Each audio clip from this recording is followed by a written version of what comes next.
নমস্কার বন্ধুরা, আজ আমি আজকের নতুন রেসিপি নিয়ে এসেছি বেগুন পোড়া। বেগুন পোড়া শীতকালে খুবই ভালো লাগে।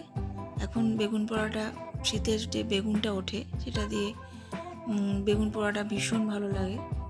আমি আজকে বেগুন পোড়া করে কেমন করে করছি সেটা আপনাদের দেখাবো। বেগুনটাকে আমি ভালো করে তেল মাখিয়ে ব্রাশ করে নিলাম। এবার গ্যাসের মধ্যে ছাঁকনি বসিয়ে এটাকে ভালো করে পোড়াচ্ছি আর কি। এবার ব্রাশ দিয়ে ভালো করে আবার একটু তেল মাখিয়ে দিলাম।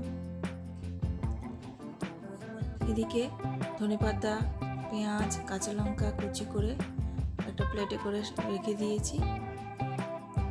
বেগুনটা যতক্ষণ পোড়া হচ্ছে ততক্ষণ এগুলো আমরা গুছিয়ে নিয়েছি আমি। এবার দেখুন ভালোই পোড়া হয়ে গেছে, চতুর্দিকে পুড়ে উঠেছে।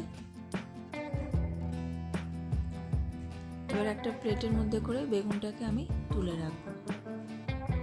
একটু ঠান্ডা হলে তারপর উপর থেকে যে খোসাটা সেটা সরিয়ে দেবো।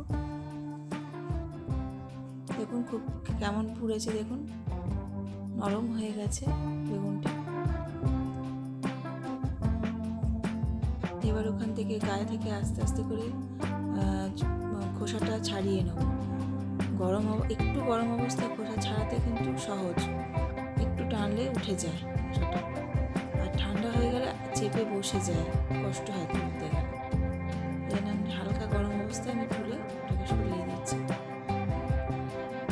আমার এই চ্যানেলটা কেমন লাগে অবশ্যই কমেন্টস করে জানাবেন, সাবস্ক্রাইব করবেন এবং লাইক অবশ্যই করবেন। চোখলাটা আস্তে আস্তে করে সরিয়ে দিলাম। খোসাটা পরিষ্কার করে ভালো করে পরিষ্কার করে নিতে হবে।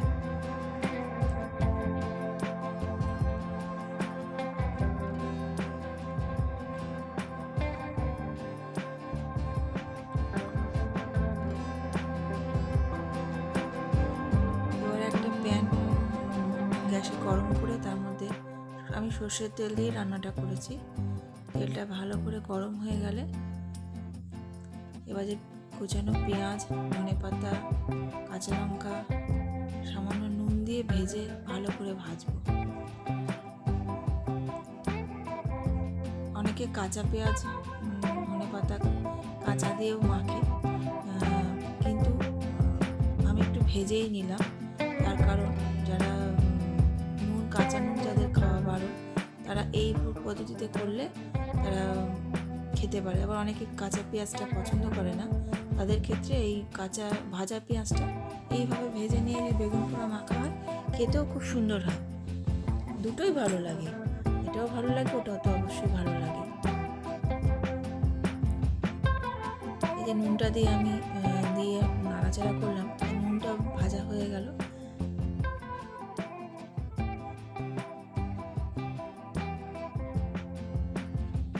একটু লালচে করে ভেজে নিলে খেতে ভালো হয়, খুব সুন্দর হয় মাখাটা।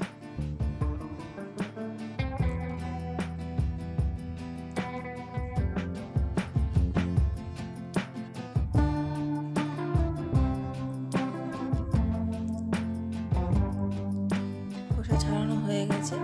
পোড়াটাকে ছুরির সাহায্যে আমি কেটে আলাদা করে নিলাম। এবার হাত দিয়ে একটু ভালো করে ম্যাশ করে নিতে হবে বেগুনটাকে।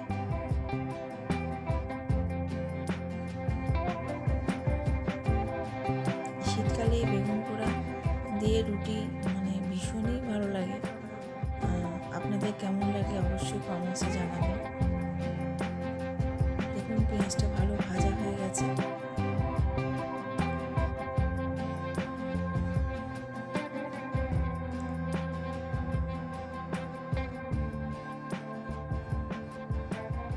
ভাজা পেঁয়াজটাকে আমি বেগুনের মধ্যে দিয়ে এবার হাতের সাহায্যে ভালো করে মেখে নেব।